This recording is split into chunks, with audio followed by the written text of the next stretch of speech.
Hello friends, ಕರ್ನಾಟಕದಲ್ಲಿ D boss Darshan ಅವರ ಹವಾ ಯಾವ ರೇಂಜ್ಗೆ ಇದೆ ಅಂತ ನಿಮ್ಮೆಲ್ಲರಿಗೂ ಗೊತ್ತೇ ಇರ್ಬೋದು. ಯಾವುದೇ ಒಂದು ವಾಹಿನಿಯಲ್ಲಿ ಅವರ ಹೆಸರು ಬರಲಿ ಅಥವಾ ಅವರ ಸಿನಿಮಾ ಬರಲಿ, ಅಲ್ಲಿ ಟಿ ಆರ್ ಪಿ ಹೆಚ್ಚಾಗೋದು ಗ್ಯಾರಂಟಿ.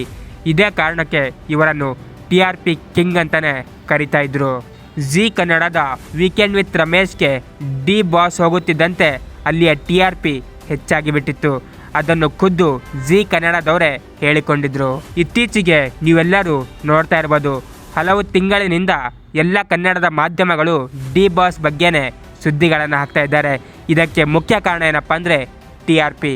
ಹೌದು, ಡಿ ಬಾಸ್ ಅವರ ಬಗ್ಗೆ ಹಾಕಿದರೆ ಹೆಚ್ಚು ಜನ ಅವರ ಚಾನಲನ್ನು ನೋಡ್ತಾರೆ ಹಾಗೂ ಅವರಿಗೆ ಇನ್ನಷ್ಟು ಹೆಚ್ಚು ಟಿ ಆರ್ ಪಿ ಬರುತ್ತೆ.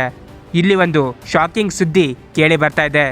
ಈ ಮೀಡಿಯಾದವರು ಡಿ ಬಾಸ್ ಅವರ ಹೆಸರನ್ನು ಹೇಳಿಕೊಂಡು ಅತಿ ಹೆಚ್ಚು ಟಿ ಆರ್ ಪಿಯನ್ನು ಪಡೆದುಕೊಂಡಿದ್ದಾರೆ ಹಾಗೂ ಬರೋಬ್ಬರಿ 2 ಕೋಟಿ ಹಣವನ್ನು ಗಳಿಸಿದ್ದಾರೆ ಎಂಬ ಮಾಹಿತಿ ಎಲ್ಲ ಕಡೆ ಕೇಳಿ ಬರ್ತಾ ಇದೆ. ಇದರಲ್ಲೇ ನಾವು ಅರ್ಥ ಮಾಡ್ಕೋಬೋದು ಡಿ ಬಾಸ್ ಅವರ ಹೆಸರಿನ ಪವರ್ ಏನು ಅಂತ.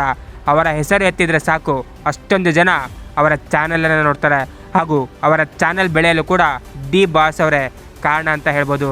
ಇದರ ಬಗ್ಗೆ ನಿಮ್ಮ ಒಪಿನಿಯನ್ ಏನು ಕಾಮೆಂಟ್ ಬಾಕ್ಸಲ್ಲಿ ತಿಳಿಸಿ ಹಾಗೂ ಇದೇ ರೀತಿಯ ಹೊಸ ಅಪ್ಡೇಟ್ಸ್ಗಳಿಗಾಗಿ ನನ್ನ ಚಾನಲನ್ನು ಸಬ್ಸ್ಕ್ರೈಬ್ ಮಾಡಿ. Thank you.